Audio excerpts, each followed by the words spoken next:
सखी सहेली। सभी सखियों सहेलियों को, श्रोताओं को सोनाली पाठक और कम्मों का, साथ ही प्यारी बुआ का नमस्कार। अब इन्होंने और लगा दिया तो हमने सोचा हमें तो ये माइनस कर देंगी भाई। और खुद ही जिद कर रही थी, नहीं बुआ आप चलिए तभी जाएंगे कार्यक्रम में, नहीं तो तुम्हें आज अकेले करना पड़ता। हाँ। अरे बुआ जी आपको कैसे छोड़ के आते? पर बुआ जी मुझे तो ये बहुत मीठा सा सरप्राइज लगा। मुझे पता था कि कम्मो भाभी आने वाली है और आप अचानक से आ गई ऐसे। ये बहुत प्यारा सा पर मीठा सा सरप्राइज था। सोनाली जी सरप्राइज हमेशा अच्छा ही लगता है। वो तो बात है। वैसे बुआ से एक वादा भी है। क्या? आपने वादा किया था आइसक्रीम खिलवाएंगी। वो तो खिलवाएंगी ना, तो हाँ कम्मा मौरिया से कह देंगे खिला देंगे भाई, हम तो आदेश देने के लिए हैं। और देखो तुम लोगों का काम है कि बुजुर्गों का सम्मान करा करो। हाँ बुआ जी आपको कैसे पता चला? इसीलिए तो आपको लाए हैं। आज का विषय ही कुछ ऐसा था, इसलिए लाई हो तुम। अच्छा बाकी विषय भी बता दो, कहीं कुछ उसमें और गड़बड़ ना हो। झोल झाल तो नहीं है? झोल है, अब झोल भी नहीं है और झाल भी नहीं है। फिर क्या है बताओ। व्यंजन है, व्यंजन विधिया। हाँ तो उसमें झोल बनेगा कुछ। झोल बनेगा, बहुत मीठा मीठा झोल बन सकता है, तीखा भी झोल बन सकता है। अच्छा चलो बाकी विषय बताओ। साथ ही आज हम बुजुर्गों के सम्मान के बारे में भी बातचीत करेंगे कि बुजुर्गों को कैसे सम्मान दिया जा सकता है। इसीलिए हम देख रहे हैं। वैसे सखी विशेष में हम चंद्रलेखा के बारे में बात करेंगे, जो नृत्यांगना है ना। साथ ही बिरसा मुंडा पुण्यतिथि है। बिरसा मुंडा जो हमारे स्वतंत्रता के वीर लड़े हाँ, थे और बहुत पराक्रमी थे। उनकी जो मिसाल है वो वाकई बहुत अलग तरीके की है। सभी लोगों ने सिर्फ आजादी के लिए लड़ाई नहीं लड़ी, बाकी चीजों में विरोध किया, अपने पराक्रम को दिखाया। उसके बारे में बात करेंगे। तो सोनाली जी कुछ इसी तरह हमारे जीवन में, हमारे मन में महकती रहती है बुजुर्गों द्वारा दी गई सीख और उनका आशीर्वाद। बिल्कुल है ना बुआ जी? हमें क्या पता तुम लोगों के मन में क्या महकता है, तुम लोग क्या सूंघती हो, क्या एहसास होता है। हम तो उस दौर से गुजर चुके। अब इंतजार करते रहते हैं कि देखें क्या मिलता है सामने से। बस ठीक है तो हम आइसक्रीम हम खिलवा देंगे। समझी? मैं उसी का इंतजार कर रही थी। हमें पता है तुम इसलिए आगे कुछ बोल ही नहीं रही हो, जबकि आज लोक नायक बिरसा मुंडा की पुण्यतिथि है। तो उनको नमन करते हुए हम उनके बारे में बातचीत करेंगे और बताएंगे कि वो कौन थे। वैसे बुआ जी बिरसा मुंडा एक स्वतंत्रता संग्राम सेनानी और मुंडा जनजाति के लोक नायक थे और इनका जन्म हुआ था 15 नवंबर साल 1875 को रांची जिले के उलिक्षुतु गांव में। सालगा गांव में प्रारंभिक शिक्षा प्राप्त करने के बाद चाईबासा विश्वविद्यालय से आगे की शिक्षा उन्होंने प्राप्त की। माफी चाहती हूँ, चाईबासा विद्यालय से आगे की शिक्षा उन्होंने प्राप्त की थी। और बिरसा मुंडा एक प्रभावशाली व्यक्तित्व के धनी थे। उनकी बातें सुनने के लिए बड़ी तादाद में लोग एकत्रित होते थे। उन्होंने लोगों को हिंसा, मादक पदार्थों से दूर रहने की भी सलाह दी थी। केवल सलाह नहीं देते थे, ऐसे लोगों की बातों में वो ताकत होती थी कि जो वो कहते थे लोग उनको हतप्रभ होकर सुनते रहते थे। बिरसा मुंडा सही मायने में पराक्रम और सामाजिक जागरण के धरातल पर तत्कालीन युग के एकलव्य और स्वामी विवेकानंद थे। बिरसा मुंडा की गणना महान देशभक्तों में की जाती है। ब्रिटिश हुकूमत ने इसे खतरे का संकेत समझकर बिरसा मुंडा को गिरफ्तार करके जेल में डाल दिया। वहां उन्हें धीमा जहर दिया गया था, जिस कारण 9 जून 1900 को शहीद हो गए वो। बहुत ही महान व्यक्तित्व के धनी थे बिरसा मुंडा।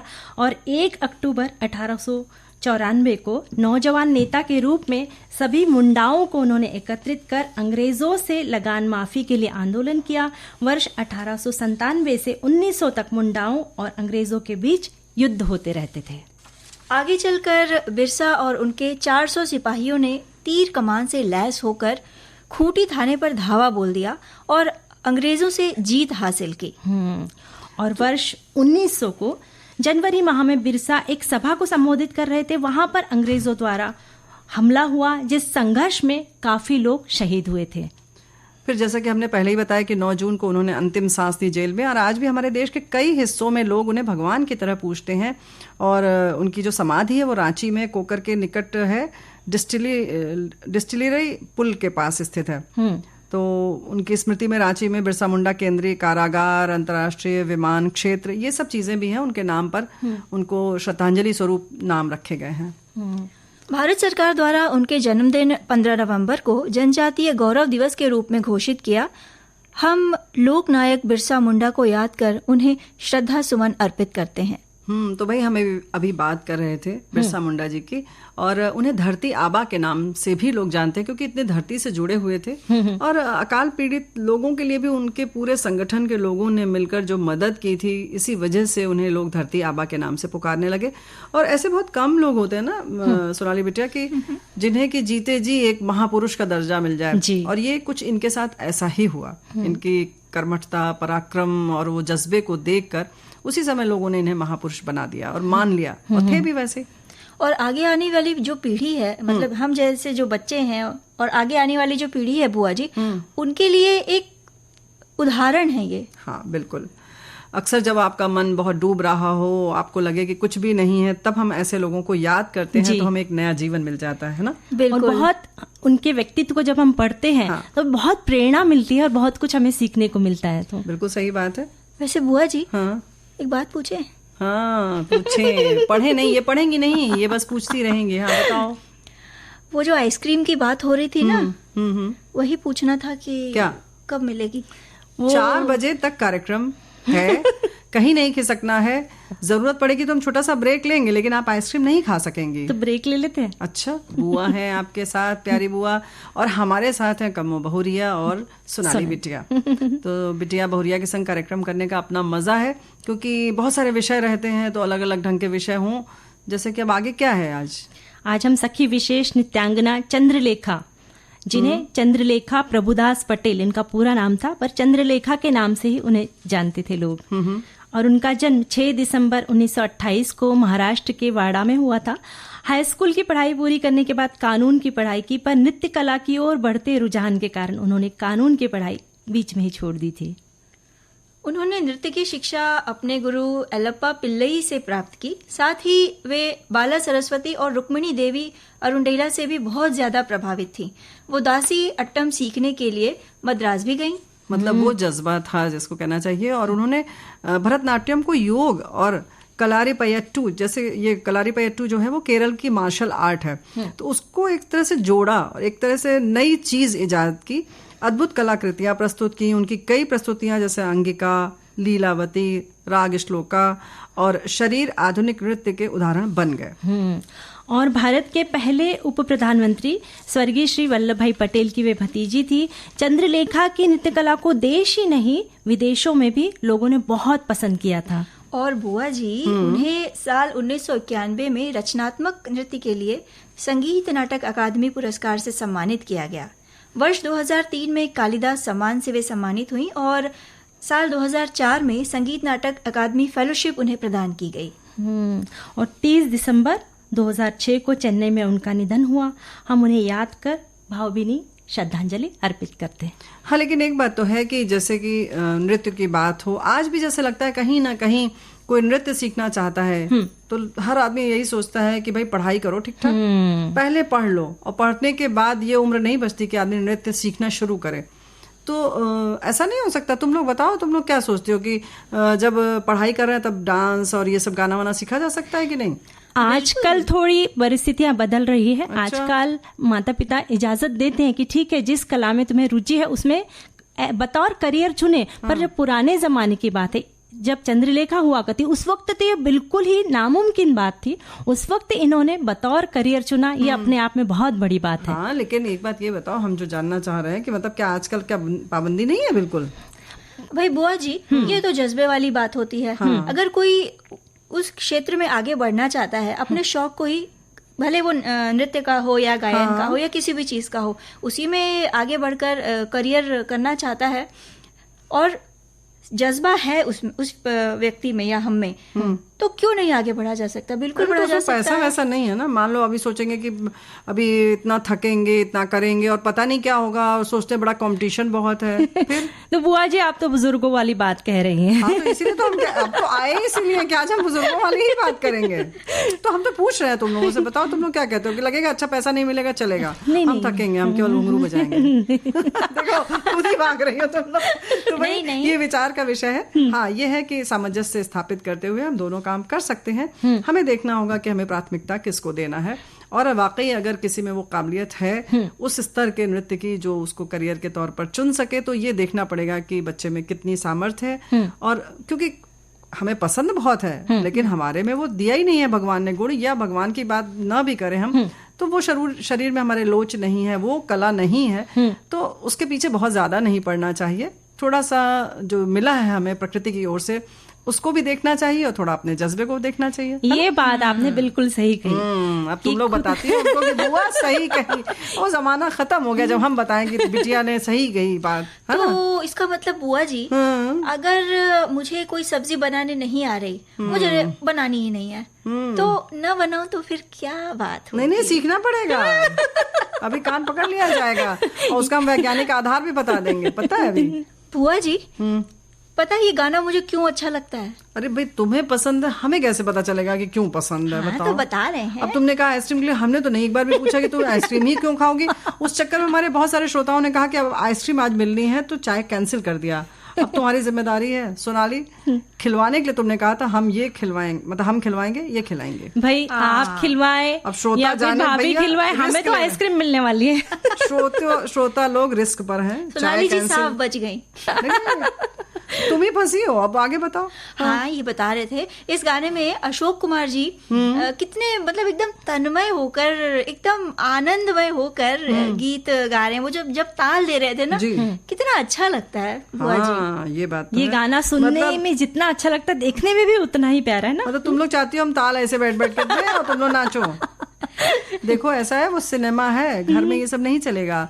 समय से काम करो, समय से आइसक्रीम बनाओ। और वो जो उन्होंने लिखा है चाय कैंसिल, भैया हम बता दे रहे हैं हमारे श्रोता बंधु, कृपया चाय वाय पी लीजिए, इन लोगों के चक्कर में मत रहिएगा।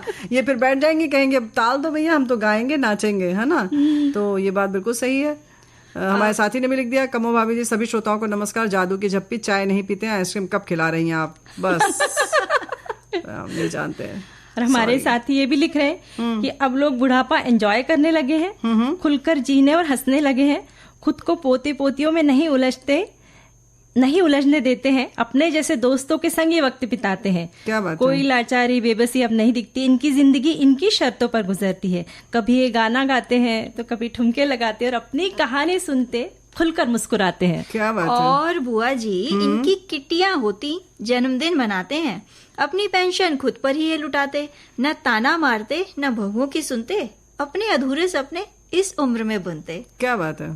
फेसबुक यूट्यूब के ये दीवाने होते, इनके भी किस्से फसाने होते, इनको भी दोस्तों का इंतजार होता, पार्क में रोज जमघट यार होता। अब के बुजुर्ग समझने लगे जिंदगी के बचे लम्हे जीने लगे, अब के बुजुर्ग समझने लगे जिंदगी के बचे लम्हे जीने लगे, समझ गए साथ कुछ नहीं जाने वाला, तो खुशनुमा लम्हे ये सहेजने लगे। तो भाई देखो, ये तो सहेजने लगे, लेकिन हम तो ये कहते हैं कि हर उम्र में यही होना चाहिए, मौज मस्ती, और ये समझना चाहिए कि साथ में कुछ नहीं जाने वाला है। इससे देखो क्या है ना कि केवल लम्हा जो है वो हमसे केवल नहीं आनंदमय गुजारेंगे, बल्कि कुछ मिला तो खुश हो गए, नहीं मिला तो और खुश हो गए कि चलो मतलब जरूरी नहीं था, छोड़ दो। जैसे आज आइसक्रीम नहीं मिलेगी तो दुखी मत होना। नहीं, आप बोल रही थी कि दिल पर ना लगाए, पर आइसक्रीम ना मिलेगी तो दिल पर लगा। हमने पहले ही कह दिया, आइसक्रीम नहीं मिलेगी तो मिल जाएगी, बहुत अच्छा, नहीं मिलेगी तो और अच्छा, ऐसा सोचना। अब तो आइसक्रीम जमानी ही पड़ेगी। भाई जम चुकी। लेकिन हाँ, ये बड़े बुजुर्गों की बातें जो हैं, हमारे एक साथी ने, सभी ने बहुत अच्छी अच्छी बातें लिखकर भेजी हैं। आज मेरा 72वां साल चल रहा है। बुजुर्ग होने के नाते मुझे अपने परिवार के अलावा सगा समधी और अपने मित्र मंडल से बड़ा सम्मान मिल रहा है। वैसे ही विविध भारती फेसबुक से जुड़े हमारे ग्रुप के सभी साथी प्यार से मुझे दादा कहकर संबोधन करते हैं तो मेरी छाती गज गज फूल जाती है, बड़ा अच्छा लगता है। और वरिष्ठ उद्घोषिका, हमारा नाम लिखा है इन्होंने कि रेणु जी इस मंच की प्यारी बुआ जी भी हैं, उनका भी हम सम्मान करते हैं। तो भाई बहुत बहुत धन्यवाद। और ये बात बिल्कुल सही है कि बुजुर्गों का आप लोग बहुत सम्मान करते हैं, बहुत प्यार करते हैं। इस मंच पे जो हमारा विविध भारती का फेसबुक का मंच है, वाकई इसमें सब लोगों में बहुत सम्मान दिखाई देता है, अच्छा लगता है। बिल्कुल अच्छा लगता है बुआ जी, क्योंकि बुजुर्गों का सम्मान करना हमारी परंपरा और हमारी संस्कृति की पहचान है। बिल्कुल। और बुजुर्गों से हमें प्रत्यक्ष और अप्रत्यक्ष रूप से हमेशा मार्गदर्शन मिलता रहता है। जिस परिवार में बुजुर्गों का सम्मान नहीं होता, वो परिवार कहीं ना कहीं सुख, शांति, संपत्ति और समृद्धि से कोसों दूर होता है। बुजुर्ग हमारा स्वाभिमान होते हैं, वो हमारी अमूल्य धरोहर हैं, उन्हें सहेज कर रखना हमारा कर्तव्य है। साथ ही हमारे जो साथी हैं ये भी कह रहे हैं कि क्या? कुछ पल बैठ लिया करो बुजुर्गों के पास। हाँ। हर अनुभव गूगल से प्राप्त नहीं होता। हाँ, ये बात तो है। इसीलिए बुआ जी हम आपके पास बैठते हैं। हाँ, तुम लोग तो बस आलसी हो, सोचती हो कि कौन ऐसे ऐसे उंगली हिलाए देखे, बाकी गेम वेम खेल लेंगे, इसलिए। हमारे एक साथी ये भी लिखते हैं, जगत बुआ जी को सम्मान सहित नमस्कार। बुजुर्गों के प्रति परिवार की जिम्मेदारी और उन्हें सम्मान देने के लिए आज कार्यक्रम में स्थान देकर आपने हम जैसे लोगों और ऐसे उम्र के बुजुर्गों को एक संजीवनी देने का काम किया है। चलिए आपसे सीख ले, अगर कुछ ही लोगों को इसका लाभ होता है तो एक बड़ी बात होगी। यह ऐसी अवस्था है, हम ताकत की कमी से बहुत सारे काम परिवार पर डिपेंड करते हैं कि पैरों में दर्द है तो मालिश करे, कहीं जाना है तो अपने साथ देखभाल करते ले जाए, पानी मांगने पर उन्हें दे। समस्या यह है कि नाती पोते आजकल मोबाइल में बिजी हैं, बाबा जी पुकार रहे हैं, माँ कह रही है कि बेटा सुन ले, लेकिन वे टस से मस नहीं हो रही। शिक्षा हमें उन्हें दूसरे ढंग से ही देना होगा, उन्हें थोपने पर और बिगड़ सकते हैं। अब आप कार्यक्रम में क्या इस विचार रखती है, सलाह देती है? देखते हैं, सुनते हैं। और ऐसे ही कुछ प्रेरक विचार जो वैसे है। एक बात है कि ये जो इन्होंने कहा है, ये बहुत सच्ची तस्वीर इन्होंने दिखाई है हम सबको। तो हम सबको एक बार विचार करना होगा। सिर्फ हम ये संदेश पढ़ें और ऐसा कर लें, ऐसा नहीं है। वाकई हमें सोचना होगा कि क्या सच में घर में बुजुर्ग हैं तो आवाज दे रहे हैं, हम सुन रहे हैं कि नहीं सुन रहे हैं, या सुन ले रहे हैं तो काम नहीं कर रहे हैं, अच्छा हाँ अभी देते हैं करके टरका दे रहे हैं उस बात को। तो ये सारी चीजें हम एक बार फिर से सोचना होगा।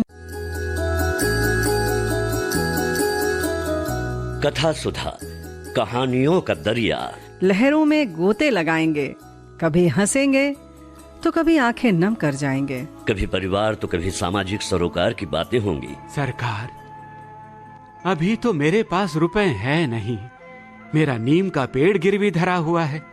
इतना पुराना पेड़ गांव भर में दूसरा नहीं है। अरे सरकार, पेड़ न कटवाइएगा, रुपए मैं दे ही दूंगा। सुनिए ऐसी ही कुछ कहानियां हर सोमवार दोपहर 3 बजे कार्यक्रम सखी सहेली में। कथा सुधा।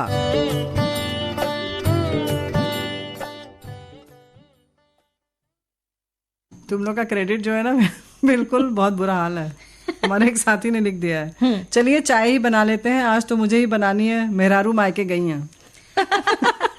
हाँ तो बुआ जी कभी कभी बना लेनी चाहिए। अरे बना तो लेनी चाहिए, लेकिन ये जो आइसक्रीम कैंसिल हो रही है उसका मुद्दा घुमा दिया इन लोगों ने, है ना। कभी कभी बना, अरे तो बना ही रहे हैं ना बेचारे, देखो बनाने जा रहे हैं, सॉरी बेचारा तो नहीं कहना चाहिए, बनाने जा रहे हैं। उन्होंने स्वीकार कर लिया कि आइसक्रीम नहीं मिलेगी, ठीक है।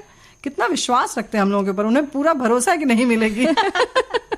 वैसे कभी पत्नी जी को भी चाय पिला दे तो क्या बात होगी? नहीं तो मेहरारू मायके गई है भाई, कैसे पिला देंगे? जब भी आ जाएगी तब भी पिला दीजिए। पिलाते ही होंगे, देखो तब ऐसे ही थोड़ी बनाना आता है। लेकिन हाँ ये बात तो है, जो हम बुजुर्गों की बात कर रहे थे, जो उन्होंने बहुत विस्तार से लिखा था, ये बात सत्य है। एक बात और होती है कि कहीं तो लगता है कि बच्चे आ गए, बात भी सुन लिया, सब चीजें मुहैया करा दी, फिर भी उनको कभी कभी किसी घर में या बहुत सारे बुजुर्गों के संग ऐसा होता कि तब भी वो संतुष्ट नहीं होते हैं। और फिर जब बैठ के आकलन करते हैं तो एक कहानी ऐसी थी कि गिर गए थे बुजुर्ग, तो सब लोग एक ने आके काफ़ी इंक्वायरी की। तो वो ऐसे थे कि मतलब उन्होंने बच्चों से पूछा, बेटे और बहू से, तो बहू ने बोला कह रहे हम डायबिटिक थे, हमें रोज आके इंजेक्शन लगाती थी, सब मैं करती हूँ ध्यान, और क्या चाहिए और क्या चाहिए।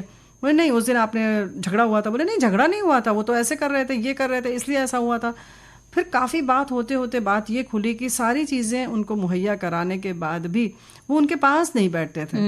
इस बात का जो क्षोभ था वो बुजुर्ग के मन में, वो कहीं से पूरा नहीं हो रहा था। और वो सारी सुविधाओं से, सुख सुविधाओं से, कमरे में एसी हो या कार हो, या आपके साथ कार भी वो हो कि ड्राइवर चला रहा हो, आप जहाँ चाहे चले जाएं, जो चाहे खरीद लें, वो सब उससे पूरा नहीं होता है ना।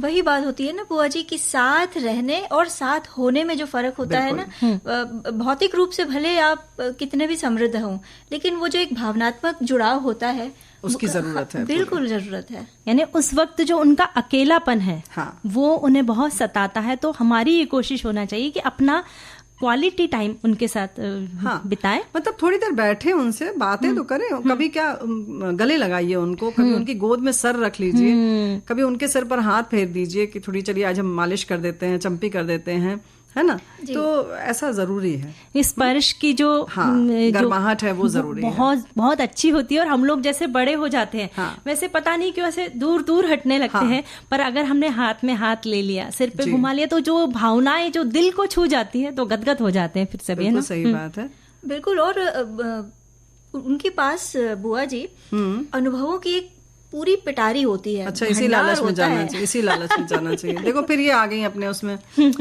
तो प्रत्यक्ष और अप्रत्यक्ष रूप से तो हमेशा उनका मार्गदर्शन हमें मिलता ही है। ये बात छोटी छोटी चीजें उनसे सीखी जा सकती हैं। जैसे आपसे कई चीजें हम सीख लेते हैं, मतलब जाने अनजाने ही, कि सब्जी बनाना नहीं सीखना चलेगा, है ना, यही करती हैं।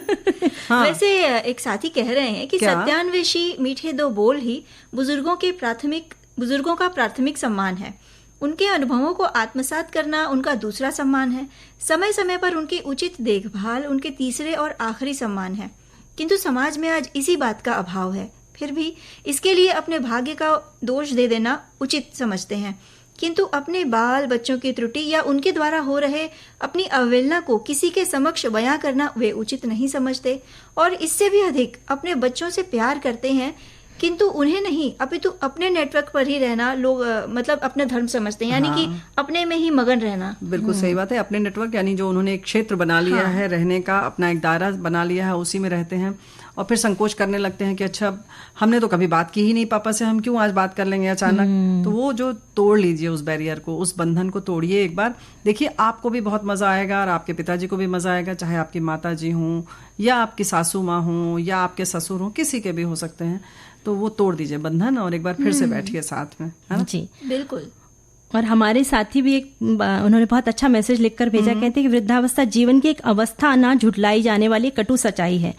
आज उम्र के जिस पड़ाव से वृद्ध गुजर रहे हैं, कुछ दशक बाद इसी पड़ाव से हमें गुजरना है।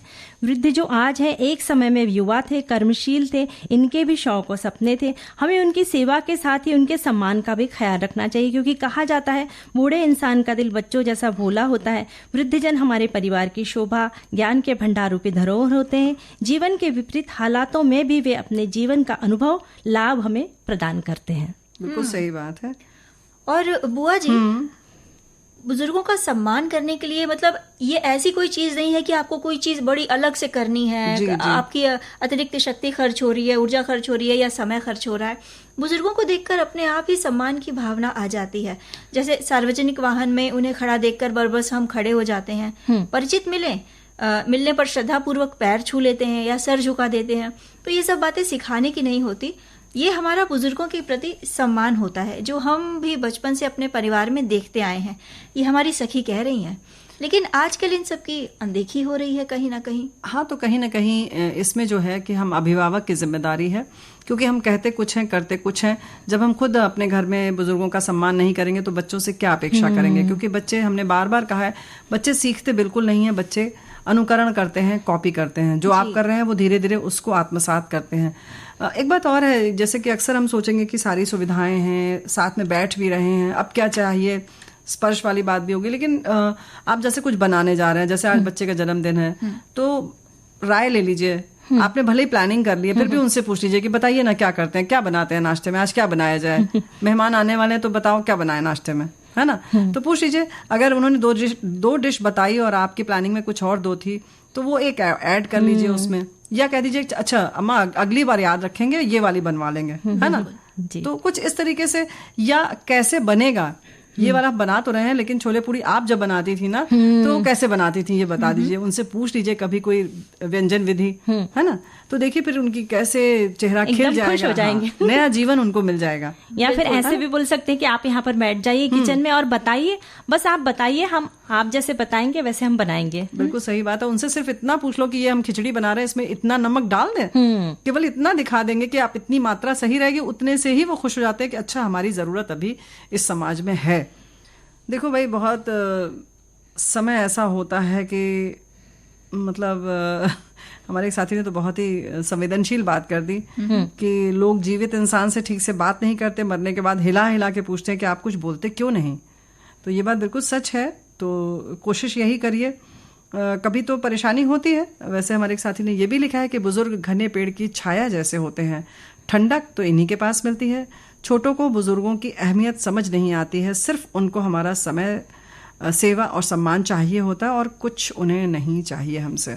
बिल्कुल बुआ जी, जब हम सम्मान की बात करते हैं ना, हाँ। तो उनको ये महसूस कराना कि आप अलग नहीं हैं, आप अकेले नहीं हैं, ये भी किसी सम्मान से कम नहीं है। बिल्कुल। या आप अशक्त हो गए हैं, या आप में आप कमजोर हो गए हैं, आप मत बोला करिए, आपको याद नहीं रहता है, आप तो बैठे रहिए, आप क्यों बीच में बोल रहे हैं। इन सारी जो चीजें होती हैं, या कोई मेहमान आ गया तो अरे आप अपने कमरे से मत निकलिएगा, ये सारी चीजें बहुत तकलीफ देह होती हैं, है ना?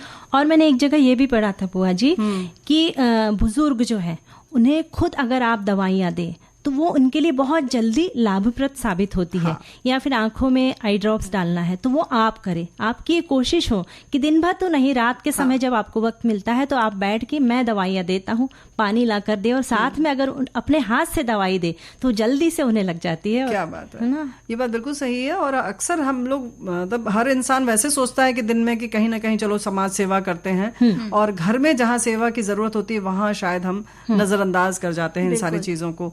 तो कृपया इस बात का ख्याल रखें, आपको भी अच्छा लगेगा धीरे धीरे, है ना जी। और वैसे जो ऐसा है कि अच्छा लगने की जहां तक बात है, आइसक्रीम और चाय में जो आज लड़ाई चल रही है वो बहुत आगे तक बढ़ चुकी है। और हमारे एक साथी ने लिखा, आज मेरी बेटी ने नवासे के लिए मैंगो आइसक्रीम बनाई है। मेरी बेटी ने बनाया, उन्होंने बड़े फक्र से लिखा है। अच्छा, तो बड़ी अच्छी बात है। अब तुम लोग कहोगे दामाद ने क्यों नहीं बनाया है? ये आजकल की पीढ़ी वाली बच्चियां यही सब करती हैं। तो मैंगो आइसक्रीम की रेसिपी भी पूछ लेते हैं इनसे। तो बेटी ने बनाया ना, उन्होंने बताया, इसी ने पहले बता दिया। सब लोग अपने बचाव के लिए बहुत एकदम अलर्ट है। तो ऐसा है कि बिल्कुल कोई कुछ नहीं कर सकता। हाँ, वैसे इन्होंने तो आइसक्रीम बनाई है, लेकिन आज हम क्या बनाने वाले हैं?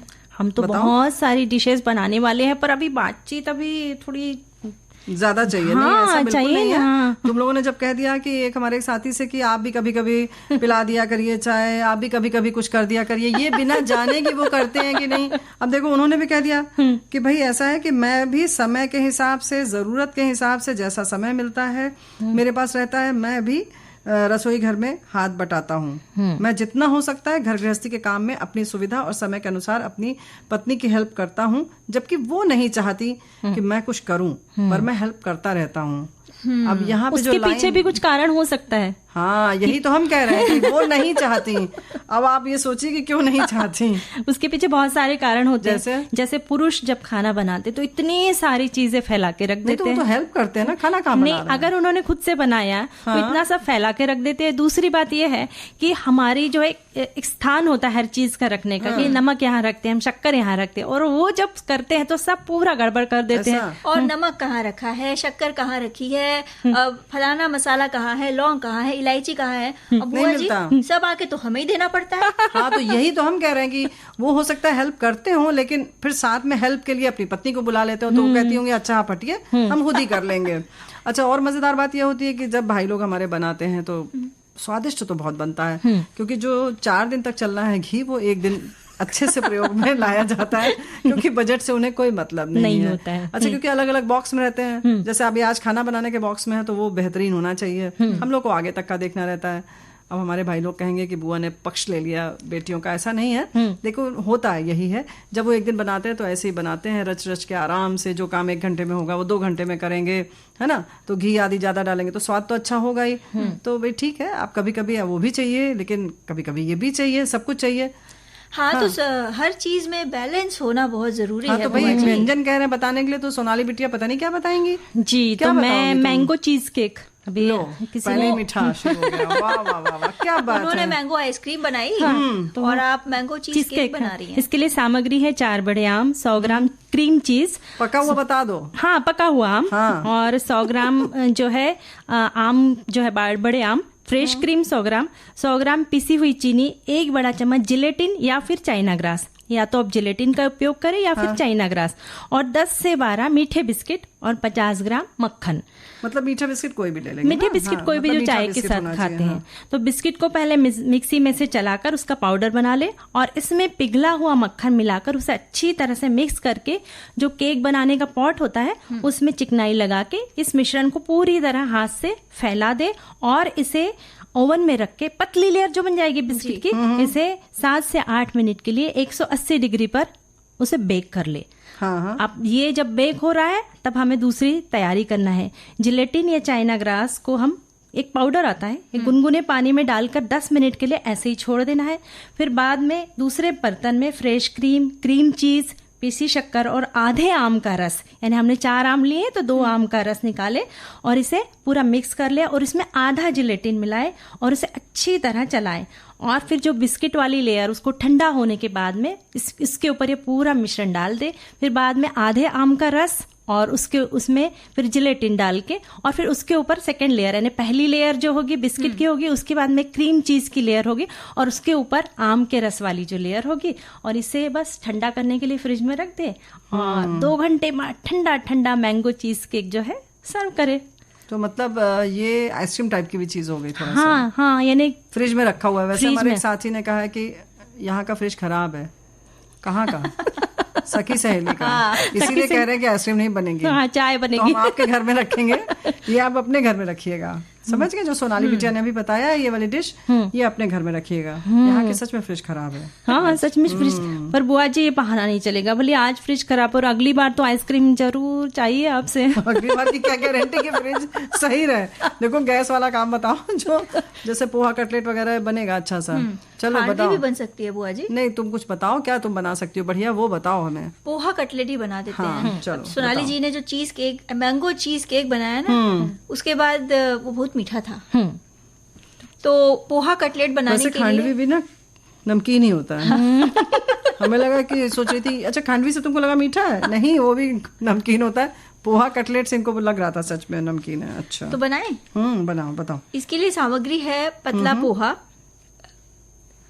2 कप के लगभग, साथ ही 2 आलू, एक बारीक कटी हुई प्याज, अदरक कुतरी हुई, मिर्ची पेस्ट अपने स्वाद अनुसार ले लीजिए, ज्यादा तीखा अगर ना चाहते हो तो थोड़ा लीजिए, साथ ही नमक स्वादानुसार, हल्दी, मिर्ची। अच्छा हल्दी स्वादानुसार नहीं होगा? हल्दी रंग अनुसार होगा। अच्छा रंग अनुसार होगा, ठीक है। अच्छा, हरा धनिया बारीक काट लेना है, साथ ही शिमला मिर्च, 1 शिमला मिर्च बारीक कटी हुई, जीरा पाउडर है, गरम मसाला है और चाट मसाला, साथ ही चावल का आटा।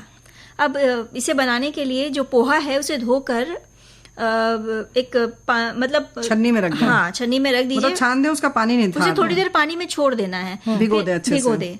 फिर पानी से निकाल कर उसे पानी छान लीजिए और उसमें मिलाइए उबले हुए आलू, मैश करके कद्दूकस करके डाल दीजिए। फिर जो चावल का आटा है, हम हाथ से फोड़ेंगे। हाँ वो भी चलेगा। हाँ तो वह चलाना ही पड़ेगा ना, हम तो हाथ से फोड़ेंगे। कौन उठाए कद्दूकस, फिर उसको धो, इतना लिपट जाता है कि पूछो मत। नहीं पर सही बहुत कह रही अच्छा हैं लगता है, बुआ जी। हाथ से मिक्स किया वाला भी बहुत अच्छा लगता है। हमें मालूम था, हम जो कहेंगे। चलो अच्छा, फिर उसमें चावल का आटा मिलाना है। अच्छा कितना? मतलब जो बंध लिया जाके गया है, जितना, हाँ जो बंध जाए उतना। और फिर जो सारे मसाले हमने बताए ना, गरम मसाला हो गया, मिर्ची का पेस्ट हो गया, अदरक कतरी हुई, वो सारे डालिए और उसे अच्छे से मिक्स करिए। और फिर उसके गोले बनाकर या कटलेट के आकार की चपट गोलियां बनाकर तेल में चिपटी गोलियां बनाकर तल लीजिए। देखा, बुजुर्गों के साथ बैठते चपट नहीं होगा, चिपटी होगा। और आजकल तो वैसे उसे पान के शेप का, हार्ट शेप का, गोल शेप का, अलग अलग वो भी आता है, वो बना के उसमें से काट लो। हाँ यही तो हम कह रहे हैं कि जो मन है सो बनाओ। अच्छा बुआ जी, तारा सितारा सब साइज का। सब और उसके ऊपर काजू भी चिपका दो तो बहुत अच्छा दिखता है ना वो। ऐसा पोहा पे वो जो कटलेट बन जाएगा उसके ऊपर। अच्छा, हरी चटनी के साथ भी खा सकते हैं, सॉस के साथ भी इन्होंने खा केक पे सकते नहीं हैं। लगाया था वो। नहीं केक में जरूरी नहीं, पर कटलेट के ऊपर बहुत अच्छा दिखता है बुआ जी। बीच में से ऐसा चिपका दो बच्चे। अच्छा हम लोग जब आए थे तब तुमने नहीं बनाया था? मतलब बनाया था तो उसपे ये नहीं चिपकाया था काजू। नहीं, जब आप आइसक्रीम देंगे उसके बाद मैं कटलेट खिलाऊंगी। तो सोनाली जी, जैसे हम आइसक्रीम बना रहे हैं वैसे ही आप कटलेट बनाइएगा। बिल्कुल। भाई खैर तो सभी की होनी चाहिए, क्योंकि हमारे एक साथी लिख रहे हैं कि बच्चे जब शैतानी करते हैं या कुछ करते हैं तो हम बड़ों से शिकायत कर लेते हैं, लेकिन अगर बड़े कुछ गलत काम करें तो कहाँ शिकायत करें? बताओ तुम लोग। ये प्रश्न तो गंभीर है बुआ जी। हाँ तो इसीलिए आप खुद का आकलन करिए कि वो क्यों ऐसा कर रहे हैं, क्योंकि वो सीधे सीधे नहीं कर पाते, क्योंकि उन्हें लगता है कि अभी तक हम जहाँ पर मुखिया थे तो हम कैसे कहें कि मुझे ये दो, है ना, या मेरे लिए ये करो। तो कहीं ना कहीं वो कुछ ऐसा व्यवहार करते हैं कि आप खुद समझें कि उन्हें क्या चाहिए। ऐसा भी हो सकता है। ऐसा भी हो सकता है। ऐसा भी हो सकता है। वैसे हमारे एक साथी ने ये भी लिखा है कि परिवार व समाज की बुनियाद है बुजुर्ग, गहरी सोच व अनुभव के भंडार हैं बुजुर्ग, सफलता की कुंजी, श्रद्धा के पात्र हैं बुजुर्ग, हमारे समग्र विकास के चिंतक हैं बुजुर्ग।